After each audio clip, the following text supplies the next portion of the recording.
Lebih parahnya lagi, Syahrini ngajak umat non-muslim untuk mempertanyakan kembali gagasan Tuhan bagi mereka. Postingan Oke, kita bertemu lagi. Selamat datang di Forek Desa. Dalam channel ini Anda akan setiap hari mendapatkan firman Tuhan dan kabar terbaru dari saya.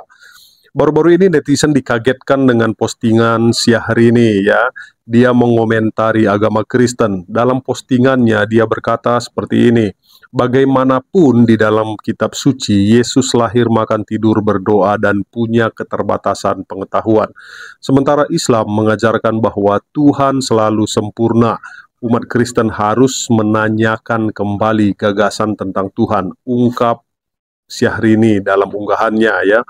Nah, banyak netizen tidak suka dengan postingan Syahrini ini karena dia menyinggung-nyinggung agama Kristen. Nah, pelajaran dari Syahrini ini adalah jangan sampai hanya tahu agama orang lain hanya sedikit, tetapi sudah menyimpulkan dan membandingkan dengan agama yang lainnya. Penting untuk memahami bahwa pemahaman agama lain dengan baik memerlukan keterbukaan pikiran dan penelitian yang mendalam. Jangan membuat kesimpulan berdasarkan sedikit informasi atau stereotip ya. Nah, sedikit informasi lalu menyimpulkan, nah ini suatu kesalahan terbesar dan banyak orang melakukan hal ini.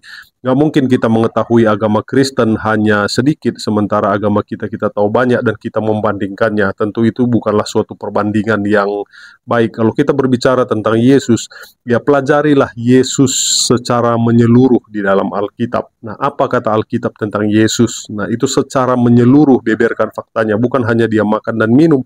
Nah, di dalam Yohanes 1 ayat 1 dikatakan, dia adalah Tuhan menjadi daging.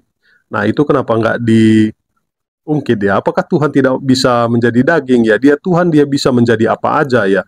Sebaliknya, pelajari agama lain secara mendalam, resapi nilai-nilainya, dan hindari penilaian yang prematur.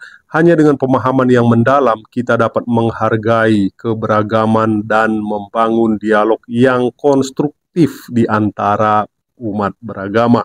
Nah, sekali lagi Syahrini ini menurut saya sangat gegabah ya. Saya tidak tahu apa maksud dari postingannya ini. Apakah dia ingin mencari sesuatu yang ya menurut dia itu baik, saya juga tidak tahu ya. Tetapi Syahrini ini yang pasti dia tidak mengerti apa-apa tentang Yesus di dalam Alkitab, lalu dia menyimpulkan dan dia membandingkan dengan agama yang lainnya. Nah, sekali lagi kalau kita membandingkan, kita harus tahu secara menyeluruh fakta tentang Yesus di dalam Alkitab. Jangan hanya setengah-setengah ya. Oke, saya Cornelius Ginting mengucapkan terima kasih.